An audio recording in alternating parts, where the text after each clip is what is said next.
Hello, how are you, my fans? For those who are watching me for the first time, thank you and welcome to my channel.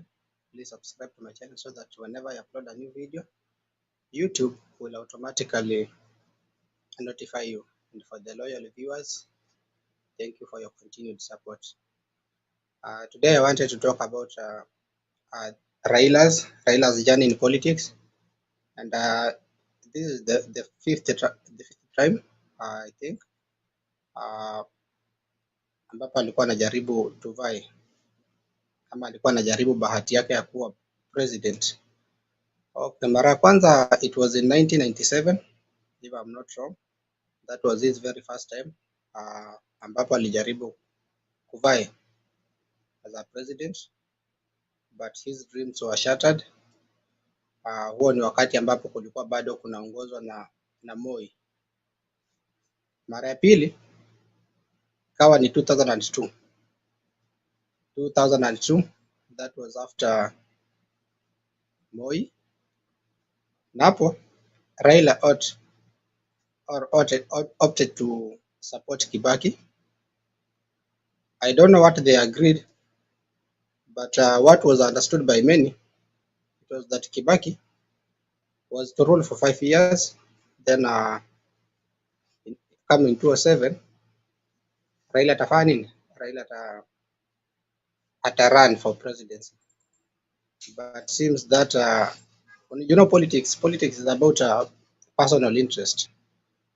So maybe wakati ilifika 2007, Kibaki hakufanya nini? Hakuachana na ile ambition yake ya kufanya nini ya kuvaa as a president. Akaenda for a second term. Hiyo ilifanya Raila afanye to form his coalition, akamobilize his team ambayo ili comprise akina Ruto, Mudavadi, Jonya, Najib Balala. Ilikuwa good team. Mkikumbuka ilikuwa inaitwa Pentagon. Na hiyo team kulingana na watu ambao ilikuwa imebeba, nobody could have thought that Raila could not make it that time. Sababu it had all people from all part of the country. But it's unfortunate that he didn't make it. What was seen or what we think happened ni kwamba the elections were rigged in that 2007, and we all remember, we know what our country went through that time. Before hawa wawili wafanya Kibaki na Raila wakuja kuafikiana na kufanya na form a grand coalition government. Our country ilipitia vita, watu walipigana, watu walikufa, but at the end of it walikuja kufanya nini? Walikuja wakakaa chini wakiongozwa na the late Kofi Annan, wakapata suluhu nini, wakaweka tofauti zao kando. That was the second time. The third time ni 2013. 2013 hapo Raila baada akafanya nini? Akaenda kujaribu kwa mara ya tatu. This time alikuwa anashindana na now this time Ruto was not on his side. Ruto walikuwa wamefanya nini? Walikuwa wameungana na Uhuru Kenyatta. Nikumbuka kwamba pia Uhuru Kenyatta alikuwa ameidhinishwa na Moi. Yeah, that was in 2002. But then Kenyans wakafanya nini? Wakachagua Kibaki. So that was to be Uhuru's second time. So Uhuru and Ruto, they won on what was perceived kwamba elections zilikuwa rigged. That is for the third time for Raila. Okay, that is 2013. 2013 ikapita, ikaisha hivyo, tukakuja 2017. 2017 the same Raila with his people, the likes of akina Mudavadi, Wetangula, Kalonzo, wakafanya nini? Wakenya wakaenda kwa uchaguzi, wakapiga kura, matokeo ikatangazwa, but Raila felt because it's his democratic right kwamba ukisikia haujaridhika na matokeo, you have the obligation ya kwenda mahakamani ambayo ni Supreme Court. Akaenda mahakamani.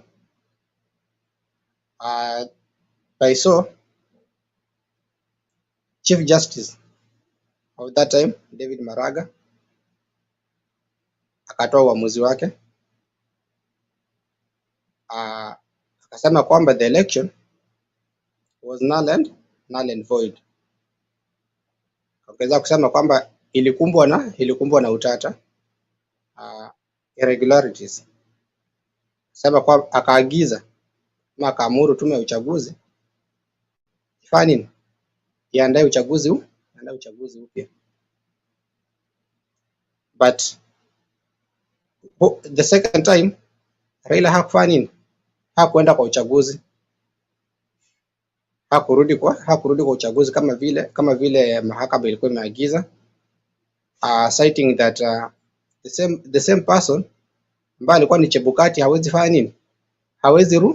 Hawezi preside over the same election kama malpractice.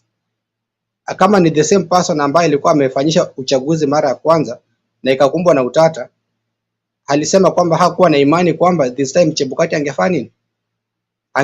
Ange conduct in an open manner. Raila akasusia huo uchaguzi, na aliposusia Jubilee government ama Jubilee party ambayo ilikuwa inaongozwa na Uhuru na Ruto, they went ahead, wakapigiwa kura, wakafanya nini? Wakaapishwa. Serikali ikakuwa formed for the second term, wakafanya nini? Wakaendelea mbele. Now Raila akaanza kufanya nini?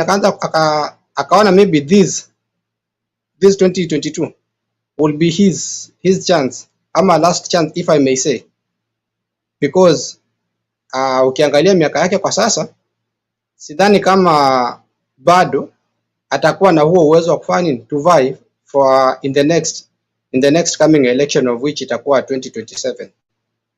Ukiangalia miaka yake, na pia ukizingatia kwamba hiyo itakuwa ni mara yake ya sita, mara yake ya sita kufanya ni kuwania urais. Sidhani kama atawania tena. So hii 2022 ndio labda alikuwa naona this will be my chance, sababu pia kuna wale ambao wamekuwa wakisupport Raila kwa hii dream yake ya kuwa president. The people like Kalonzo Musyoka has been working all along with the Raila. Okay? Amekuwa akitembea naye. So hata in some days to come atataka kwamba Raila afanye, Raila amsupport. So in 2027 there is a very minimal possibility or probability that Raila afanye akwe kwa ballot tena. So this 2022 ndio tu ambayo imekuwa ni chance ya Raila. But now things have not worked for him. What next? That is the question that many people are asking.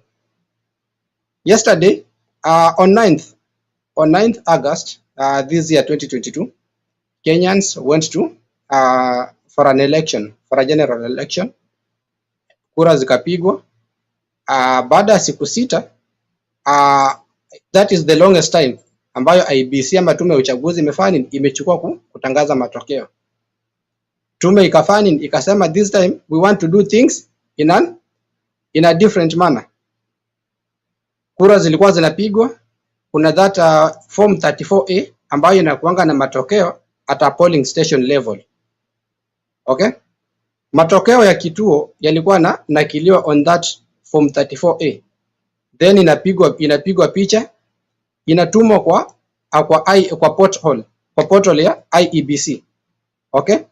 Na IEBC ikasema kwamba mtu yeyote awe ni mwananchi ama ni vyombo vya habari vina uhuru wa kufanya to download that form 34A in their portal na kufanya hesabu zake mwenyewe ili afanye nini, aone mtu fulani labda atapata kura ngapi. So zile forms zilikuwa zinatumwa ni za polling station. Okay? Kuna form 34A, kuna 34B, then kuna 34C. Form 34A ni ya polling station, then 34B ni ya constituency, hata constituency level. Okay? So constituency unajua inajumuisha polling stations. So form 34A zilikuwa zinatumwa kwa portal. Kila mtu afanye anaweza akajumuisha. But ilikuwa ni kazi ngumu, kwa sababu ni kazi ambayo haungeweza wewe peke yako, because the polling stations was over 46,000. So that could take you almost 2 months finding to calculate all those. Okay. Chebukati wakati alikuwa anaendelea na hii mambo ya kunini, sababu walisema zile zimetumwa kwa portal zitafanya nini? The original documents will have to be brought at the Bomas of Kenya for verification. Walete hii form manually ikuwe verified, waangalie to compare na ile ambacho na kile ambacho kilitumwa kwa portal, waone kama zinapea same results. So hiyo process tend to took some time, and the Kenyans were very anxious, were waiting, japo wameambiwa they can download wajifanyie hesabu, but sababu ilikuwa ni kazi ngumu, walikuwa na ngoja kufanya nini, kuona nani atatawazwa kuwa mshindi. The media tried to add those summations, at least kufanya nini, kuona nani angeibuka mshindi, but media ilikuja ikafika mahali ikafanya nini, ikaacha ku add. Okay, so watu wakabaki kwa giza, what is going on, who is winning or who has won. Chebukati naye akamaintain kwamba I have 7 days to announce, so I'm still on time frame. Kenyans bado wakaendelea tu kuwa anxious. Hapo jana ambayo ilikuwa ni tarehe 15, that is after 6 days. Okay, because tume ya uchaguzi iko na siku ngapi? Iko na siku 7 kutangaza matokeo ya urais baada ya election. So on the 6th day IEBC ikasema kwamba we will be announcing the results at 3 p.m. and every Kenyan was very happy. Wakafanya nini? Wengine wakafunga maduka yao, wakafunga kazi, wakakaa kwa screen just to wait. Others were already in the celebration mood. Yeah? Na wengi wao walikuwa ni wale wa mrengo wa Azimio, sababu ni watu ambao walikuwa mfanya nini, walikuwa shaji compose, na kwa sababu the results zilikuwa zinatumwa kwa ile portal, walikuwa sha add na wameona kwamba wakaona kwamba wataibuka washindi. So even the body language could tell. Na hii ilifanya nini? Ilichangia wafuasi wa Azimio ama supporters wa Azimio kufanya nini? Kuona kwamba walikuwa washashinda. The second team ambayo ni Kenya Kwanza inayoongozwa na Ruto, they were calm. Okay?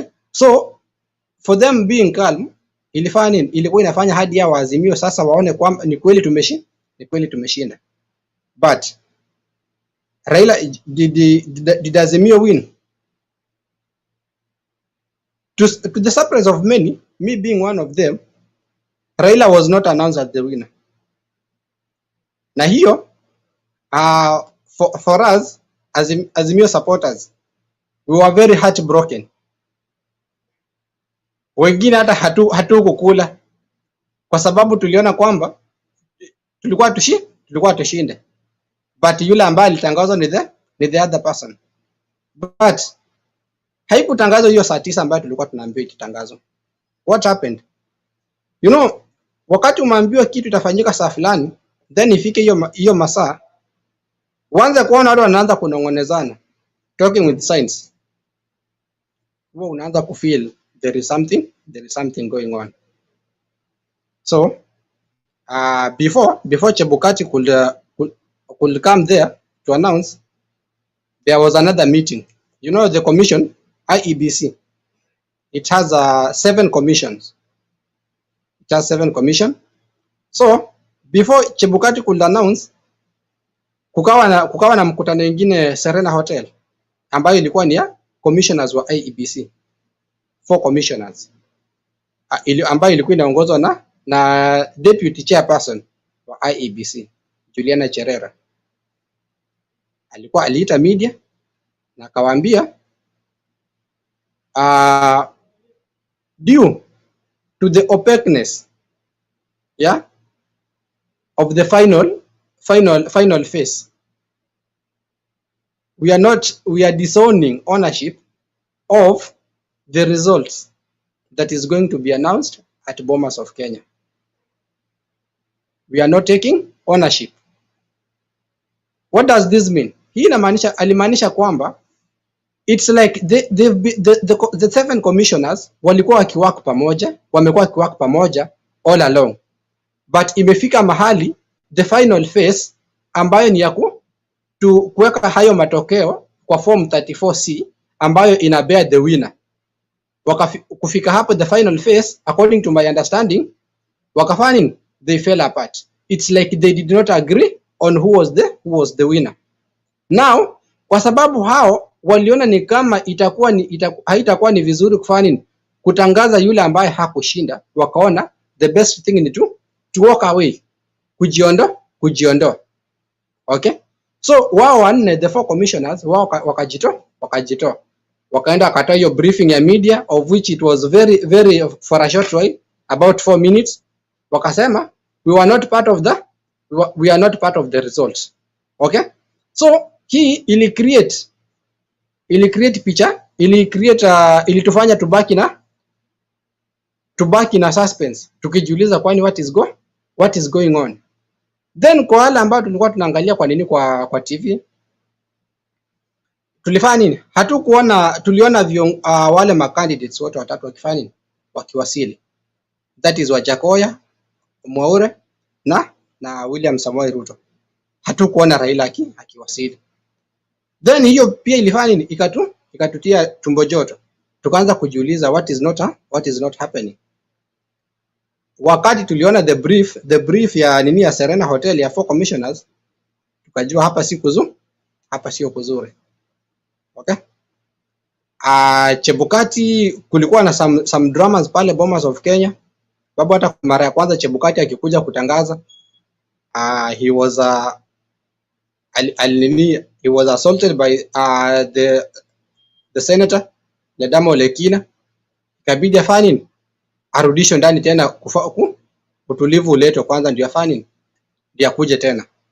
So it took some time, na hata hiyo kukuja kunini, wakati alirudi ni ile tu, yani force, security force ilikuwa deployed ndio afanye ndio aweze kutangaza.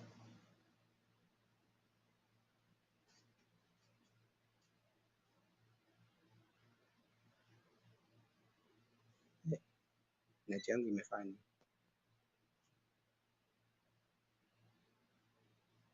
right, security ilikuwa beefed up ndio aweze kutangaza. So wakati alikuja kutangaza kwa mara ya pili, akakuja akasema vile alisema kwamba it's his constitutional mandate to announce the winner.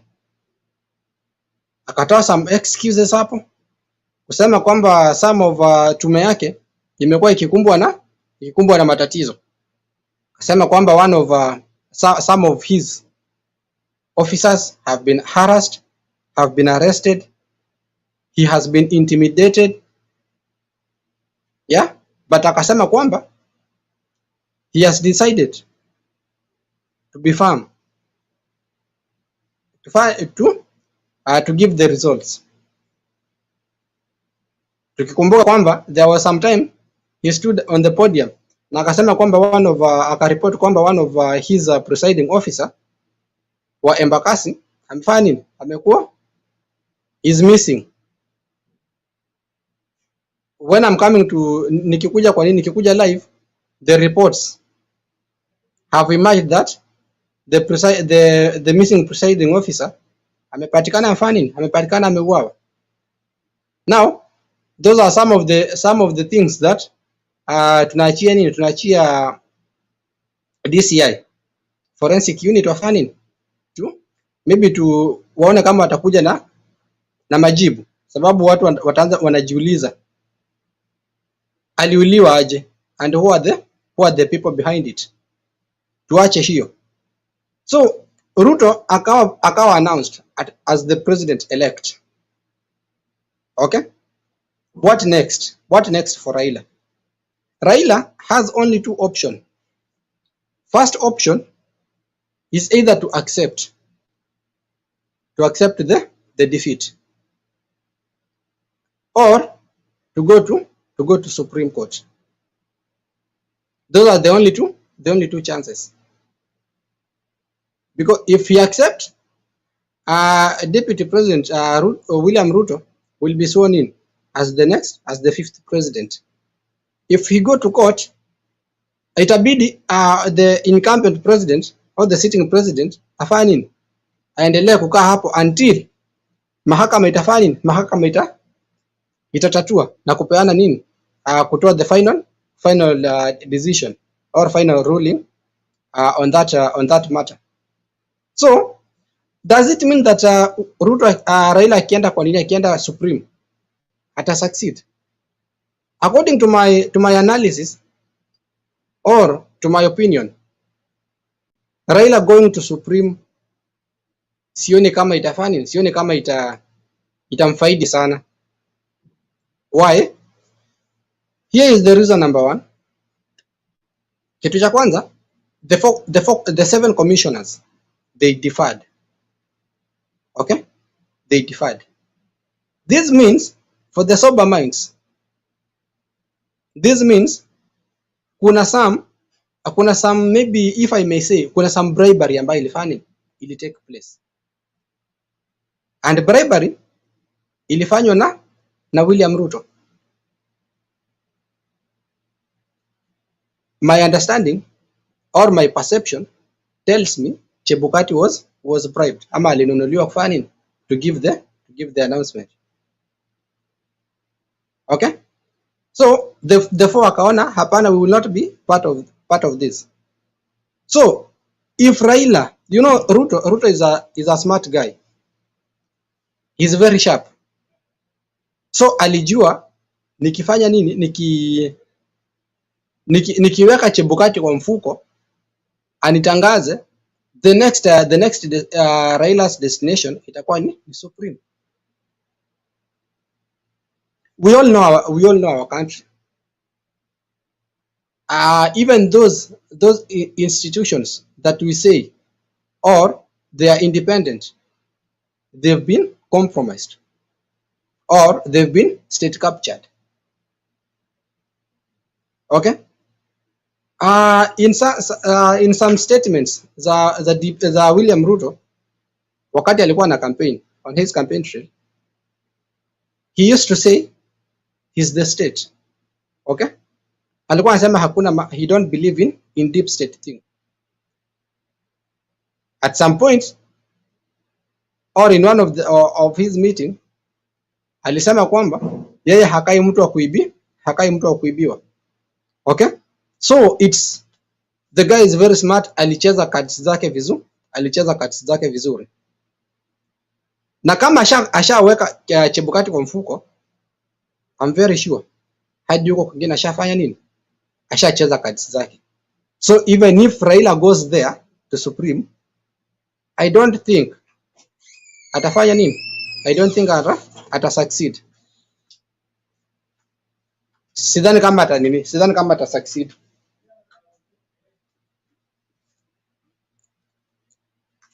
What does that mean? Kama hata ndio anaweza akaenda huko Supreme a present petition, sababu Supreme ishatoa maelekezo. Imesema kama kuna mwaniaji ambaye hajaridhika na matokeo, the candidate has 7 days to file a petition. After filing a petition, the court itafanya nini? Ita notify ita respond within 4 days. Okay, then after responding, it will notify the third party ambaye ni timu ya William Ruto ambaye ni the president elect. Itamnotify, then the court itakuwa na pre-trial meeting for 14 then after 14 days, within 14 days itafanya kikao na itapatiana nini, itapeana jibu. If the election ama the decision by the IEBC, depending on the evidence ama how vile Azimio ita convince the court. You know, the courts, they work with evidence. If you have enough evidence, you can convince the judges. Na pia tukumbuke judges, it's made up of seven judges. So hawa 7 judges, majority. So you have to convince majority ambao ni 4. If you convince them, the election will be called null and void. If it will be called null and void, this will render the country into a dilemma whereby the tume ya uchaguzi, of which I think another person or another chair atafanya nini, ataletwa to head the to conduct the election, because I think this was the last time Chebukati, hii ndio ilikuwa nini ya Chebukati ya mwisho ku conduct election in Kenya. I think term yake according to the constitution imefanya nini, term yake imeisha. So kunafaa kuwe kutakuwa na tume nyingine. So kunafaa kuletwa mtu mwingine ambaye atakuja kuongoza huo uchaguzi. Okay? Na kama wakirudi kwa nini, wakirudi kwa uchaguzi, hiyo bado sioni kama Raila ata succeed for 2 reasons. One reason, Uhuru Kenyatta alijitolea akasema kwamba I will support Raila. But the people of Mount Kenya wamefanya nini? Wamekataa ama walikataa, wakasema kwamba during your first time ulituletea Ruto, ukatuambia kwamba Ruto ndiye atakuwa your second, take your shoes after umetoka kwa ofisi. Now you are telling us we support Raila. So these people on from Mount Kenya, they believe that they owe ama wako na deni ya nani? Wako na deni ya Ruto. That is why hata kwa hizi elections ambazo zimepita, Raila hakufanya nini? Hakufanya vizuri from Mount Kenya. Despite that, Raila alikuwa amechukua Martha Karua ambaye anatoka from Mount Kenya kufanya nini? To be his running mate. You know, Mount Kenya this time, hii 2022, haikuwa na presidential candidate from Mount Kenya. So Raila and also Ruto, they both wakaona kwamba Mount Kenya iko na population mzuri, iko na watu wengi. So hii itakuwa ni battleground. So whoever will convince majority from this region atafanya nini? Will be taking the cake. That's why uliona kama ulikuwa unafuatilia, wengi especially Ruto was concentrating on Mount Kenya, sababu alijua hizi kura za hapa nikipata even maybe 60% nitafanya nini? Nitaingia. Raila hakufanya vizuri kwa mlima, na pia wale people from Mount Kenya, their turnout haikuwa hiyo attractive. Their turnout was about 55% if I'm not wrong. Yeah, ilikuwa very low as compared na vile wamekuwa kitokea, vile walitokea 2017 na 2013 wakipigia Jubilee kura. So hawakutokea. Na hiyo kutotokea kwa nini kwa people from Mount Kenya, it gave Raila an upper hand. Okay? Sababu unaona Ruto was largely relying on these votes from Mount Kenya. Okay? But Raila, advantage ambayo Raila alikuwa nayo ni kwamba other regions alikuwa na support. Ukiangalia from Western, Raila alifanya nini? Raila alikuwa na support kubwa. Kwa backyard yake Nyanza alikuwa na support. Ukienda kule Coast alikuwa na support. Northeastern kule northeastern kule kwa Kalonzo kule akafanya nini? Akafanya vizuri. So alikuwa na support. Hii za Mount Kenya ilikuwa ni kama top up, of which I think alipata about 25%. So according to the tally, Raila alifanya, Raila alikuwa mbele. Okay? But now wakirudi kwa nini? Wakirudi kwa election. Wakienda kwa rerun. Okay? Hiyo sasa sababu these people, I don't like tribalism, but let me just use this word in quote. Wakikuyu hawapendi Raila. Na sisemi kwamba ni Wakikuyu wote, but majority of them hawapendi nini? Hawapendi Raila. The reason I don't know. Maybe ni wao wenyewe wanajua. But ukisikiza to some of their reason, watakwambia hiyo ni kitu ilikuwa hapo kutoka kitambo. So even themselves they don't know, but they are just believing in perception. Okay? Raila personally hakuna kitu ambacho aliyofanya, hakuna kitu ambacho aliyofanya, but wataanza kukuletea stories siji za Jaramogi na Kenyatta. Unaona? So those are the things ambazo wataanza kukuambia. So hawampendi, na kwa sababu hawampendi na walikuwa wameambiwa na ambaye alikuwa ni their kingpin Uhuru Kenyatta. So wanaona ni kama Uhuru anafanya anawapotosha. So they want to vote the other side to punish Uhuru. That is what they are doing. Okay? So wakisema kukuwa na rerun, waende kwa uchaguzi mara ya pili. Mara ya kwanza first nini hizo kura za kwanza, people from the mountain hawakutokea. So na the only fear that I had, watu wa mountain wakitokea, Raila could have angepoteza kitambo, angepoteza round 1. But hii nenda ni mara ya pili.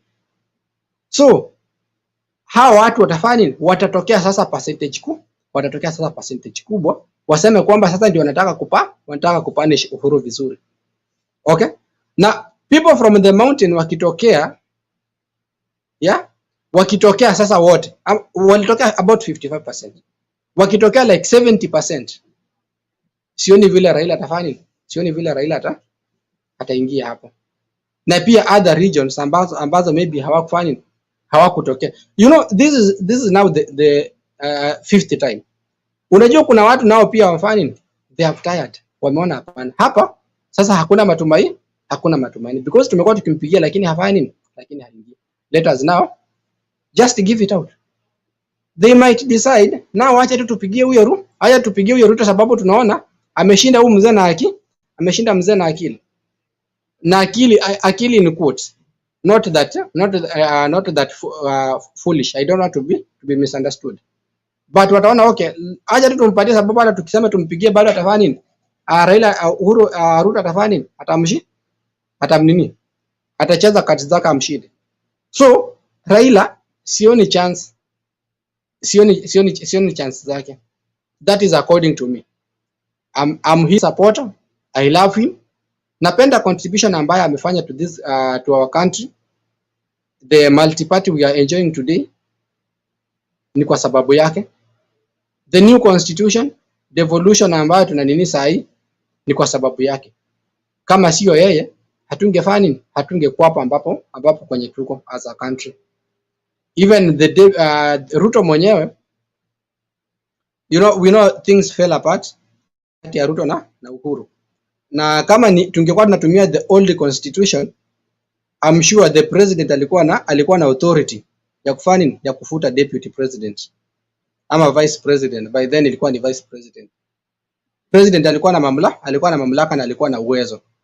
But with this new constitution ambayo tunatumia saa hizi, president hana nini? Hana huo uwezo wa kufuta deputy, no matter what the fallout. Lazima term yao ifanye, lazima term yao iishe. So hiyo constitution ndio imefanya nini? Ndio ime keep Ruto to the office until today. Okay, so wanasema, there is a saying I've forgotten, but inasema some people hiyo caliber Raila, they are never awarded on the ballot. Okay, mtu anaweza pigania nchi but akose kuwa awarded on the ballot. That is what Raila is going through. He is doing anything possible for the country, but people, or the majority, are not. But majority are not doing what? Majority are not awarding him on the ballot. Okay, so that is something very. That is something that is very hard. Okay, hata akisema aende kura zirudiwe, itakuwa ni ngumu yeye kunini to make it. Okay, so tutarudi kwa uchaguzi, watu wanaenda kupiga kura, but kuna wale watasema wacha tutoke, twende sasa tumtoe vizuri, tumshinde vizuri. Kuna wale watakosa kutoka sasa, waseme tumechoka. Kuna wale watatokea ambao walimpigia mara ya kwanza na waseme acha nipeane, waende wapige to the other side. So chances zake ni very minimal. Okay, one will ask how about the 4 commissioners? About the 4 commissioners, wao wenyewe wakiwa hivyo wanne, they can also file a petition on their own. Waseme kwamba we don't agree on the results that was announced. Tukumbuke kwamba this is not the first time that the commissioners are falling apart. The last election 2017, we remember Roselina Kombe alijiuzulu, but huyo alijiuzulu after the results, ama alikuja kujiongea after the results were announced. But how commissioners wanne wameongea even before the results could be announced, na wakasema kwamba we are not taking ownership of what is going to be announced. Hatukupewa reason, hatukupewa evidence, but I believe that is also an evidence that will help the Azimio team kufanya nini? Kwenda kotini, because they know, wanajua ukweli nini kilifanyika. What we all think ni kwamba Raila alikuwa ameshinda, but ikabadilishwa. So but how did it happen? That is only known to the 4 commissioners. Hao ndio ambao wanaweza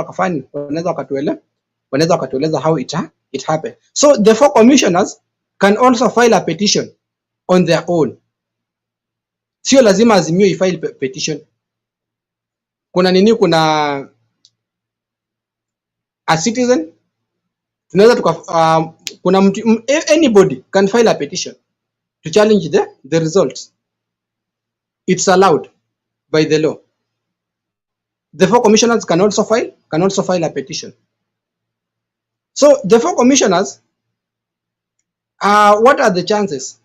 Can the election or can the results be overturned?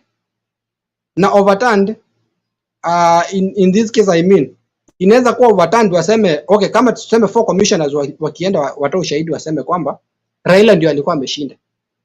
Is there any way that court inaweza ikasema okay, kama walikuwa ameshinda na these are the majority, okay? You know, nilisema hiyo commission, IBC commission iko na a bench ya watu wangapi? 7 people. Now we see the 4 ndio walikuwa side moja. Can these 4 commissioners convince the court that Raila ndiye alikuwa ameshinda, alafu court ifanye iseme kwamba you overturn the result? As in waseme kama watasema Raila ndiye alikuwa ameshinda, waseme sasa Raila ndiye atakuwa president. Is that possible? That is one thing that maybe tafani we will have to wait. Sababu one thing vile nimekuwa nikikuja before nikuja live, sijajua, we were still waiting Azimio kufanya nini, kuita press waseme their next step, because if it's filing a petition, they have to file a petition within 7 days after the declaration of the results. Okay, so the results were declared on 15th, so they have until Monday, of which is 22nd, to do what? To file a petition. So we are still waiting for their press. Okay, wakisema wataenda kwa nini, wataenda kwa, they'll head to the court, meaning they will also rely on the evidence ya hao 4 commissioners. So hatujui kama court inaweza ika overturn ama itasema irudio. That is one thing that we will be waiting kufanya, kusikiza ama tuone vile nini the proceeding itafanya, itaendelea na uamuzi ambao utatolewa. But the chances, to me, I'm sorry to say this for the Azimio supporters, for Raila lovers, even me, I'm his supporter, I'm his lover. I was heartbroken yesterday. Ever since yani tu tangu hii ni yote ifanye ianze, I've been following na nikijua kwamba this time Raila at least atakuwa awarded for what he has been doing for this country. But haikuenda hivile. We feel our hearts are bleeding. My heart is bleeding, and I know there are others ambao nafanya they are going through the same. But I just feel like Raila's dreams have been shattered completely. They've been shattered. I'm not seeing any hope.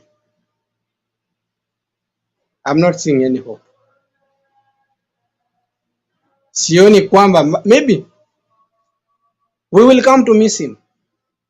Even those who are mistreating him, the people from the mountain who think or who are voting for the other person just because they feel they don't like Raila. I know one day they will cry. They will miss Raila when Raila will be no more, or when he'll be too old to lead the country. If Kenya, maybe according to, and I know Kenya is a democratic country. Everybody had a right to choose whoever he want, but it's very sad wakati unasema I'm voting for this person to punish this. It's not that you are voting for this, you are voting for Ruto because Ruto akona manifesto. Unavotia Ruto to punish Uhuru at sababu Uhuru anakuambia tupigie Raila. That is a very confused mind. Uhuru ashamaliza term zake.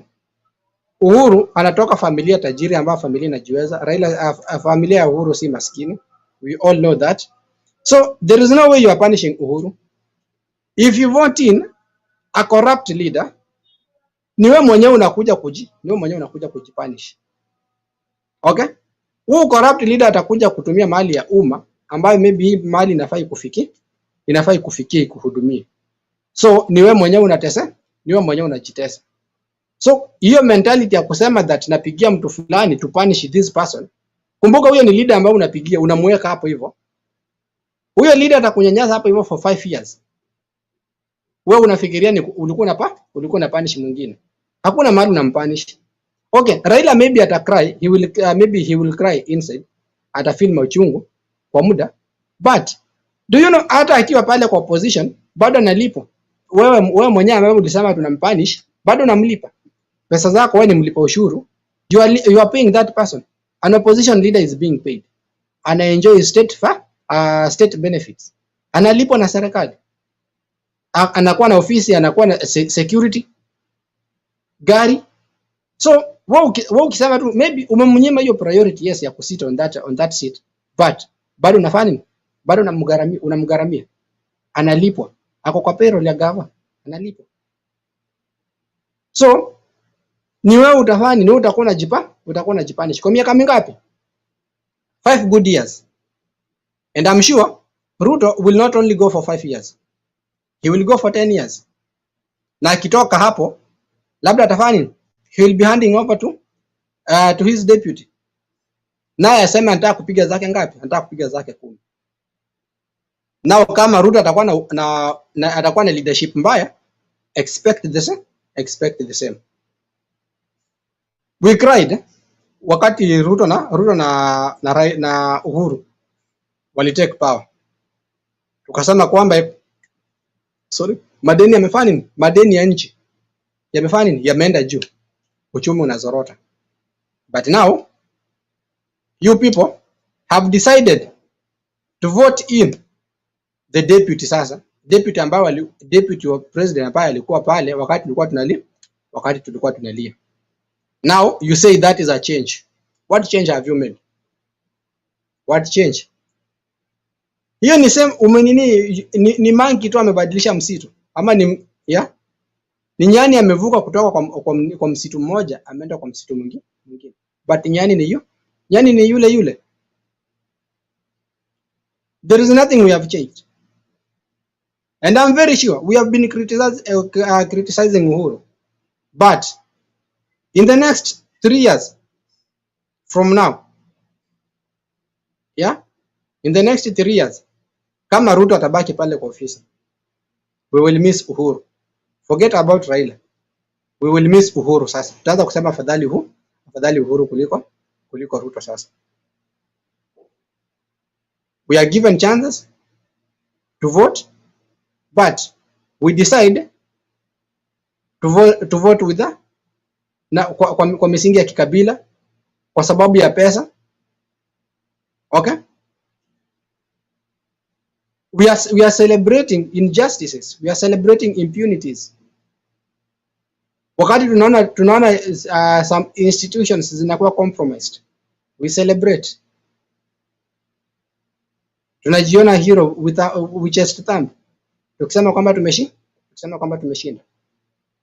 Hatujui kwamba tunafanya nini? Ni sisi wenyewe tunajiingiza kwa mashida. Okay, jana kuna wale celebrate. Sisemi ati Raila angeshinda singe celebrate. I would celebrate, but in an audible manner. Celebrating, calling other people's names kuwatusi, it will not help you. Utanishinda sababu utanitusi sababu Ruto ameshinda. You'll call me all sorts of names.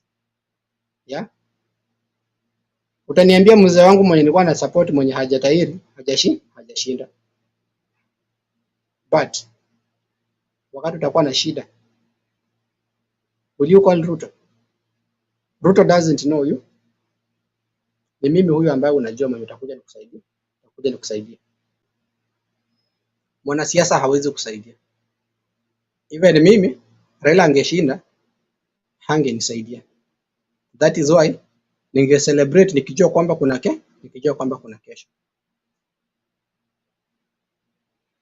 To those people celebrating Ruto's victory, celebrate ukijua kwamba kuna kesho. You being a Kalenjin, Ruto being a Kalenjin, doesn't mean mtanunua vyakula in a different shop. Duka ambayo utanunua ndio ile ambayo nitanunua. Bei ikiwa juu, tutanunua wote hiyo bei ya juu. Think about it. Let's stop being paranoid.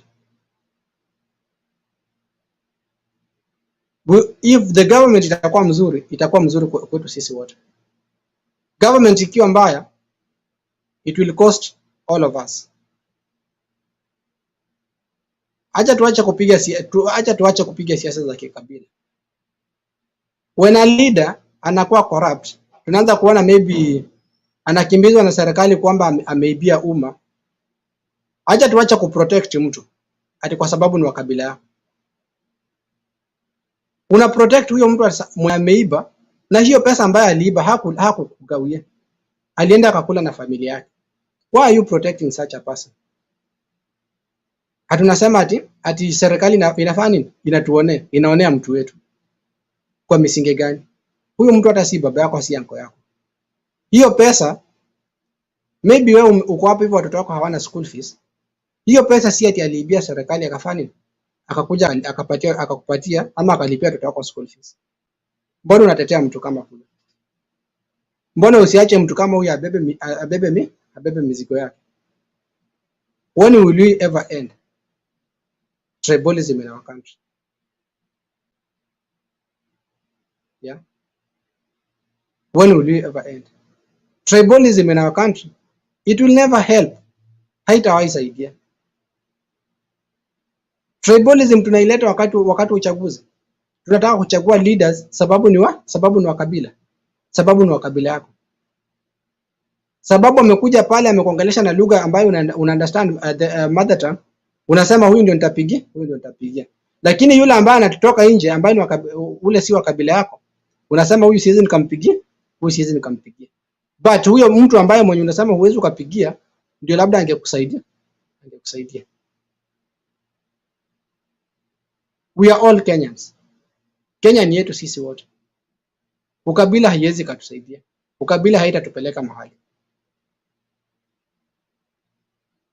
The hate or the hatred people from Mount Kenya you are having towards Raila, one day, one time, I'm very sure you will cry. Mtamtamani. The tears he is shedding now, mtakuja fani, mtakuja mtamani. The tribalism that you are cultivating, you are nurturing in your region, some days it will cost you. People from Mount Kenya,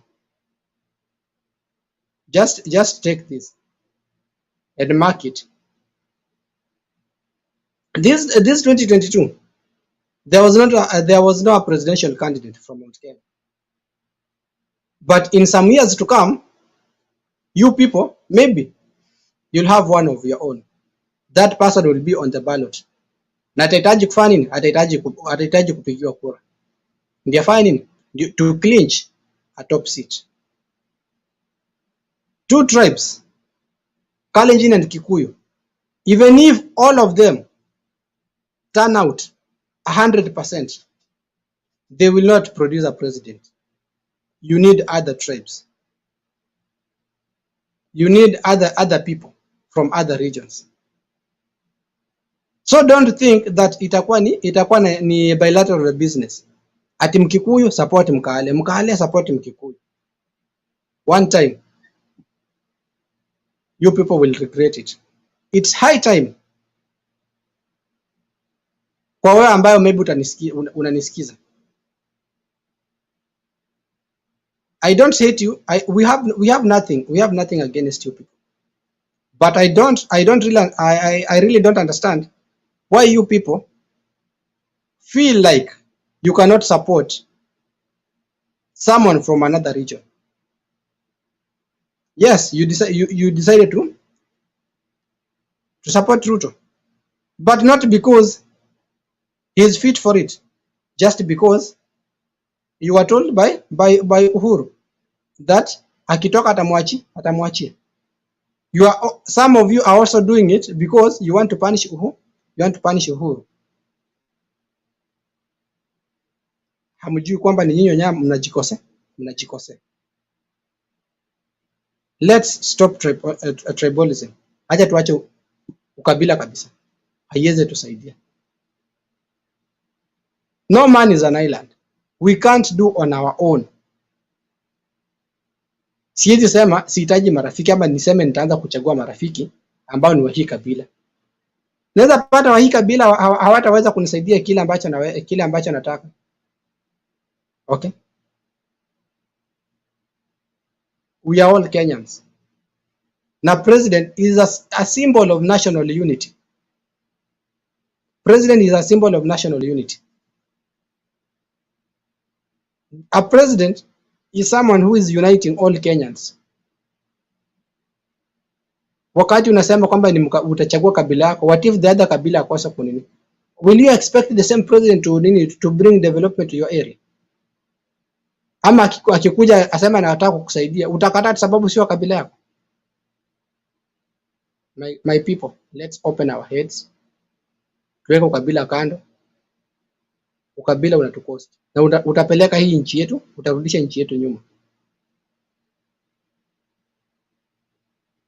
Okay. Let's wait for the step ambayo itachukuliwa na Azimio. Halafu tutaona nini? Tutaona the court ruling. Tutaona court ruling vile itafanya, vile itaamua, kama itaamua kwamba Ruto alikuwa elected fairly, ama kama ita overturn, ama kama ita declare as null and void, watu warudi kwa uchaguzi. Tungoje tuone. But my chance, if I may repeat what I said, I see Raila's chances ikiwa kidogo sana. There is a very little light at the end of the tunnel. I really don't think he will make it. But maybe God anaweza fanya akona other plans. We never know. Acha tungoje tuone kile kitafanyika. Thank you for watching, guys. For those who have not subscribed, please subscribe to my channel. And for the loyal viewers, thank you for your support. See you next time.